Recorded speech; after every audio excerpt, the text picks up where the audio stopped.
How to verify your Facebook profile with Blue Badge. Hey everyone, welcome back to our channel. In this video I will guide you on how you can verify your Facebook profile with a Blue Badge, so make sure to watch the video till the end.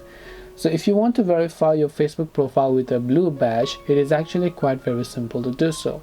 All you have to do is launch Facebook app. Then make sure to tap your profile icon to come to profile page. Now let's say you want the blue verification badge on your Facebook profile.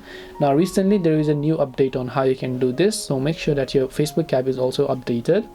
Then tap the three dots option that you can find here, and after you tap the three dots option, here you'll find different sort of options where it says Meta Verified at the top, so look for this option here.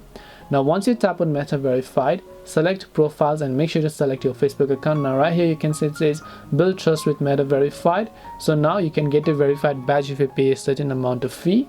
Tap the next option and then just tap on sign up this profile. Then here you can see you will be billed $7.99 per month on this profile, so tap on the pay to get benefits option and your Facebook account will get successfully Meta Verified after you enter your payment details. This way you'll be able to verify your Facebook profile with Blue Badge. Hope this video was helpful. If you have got any more questions, then feel free to leave them down below. Thank you for watching till the end of this tutorial and see you soon in the next video.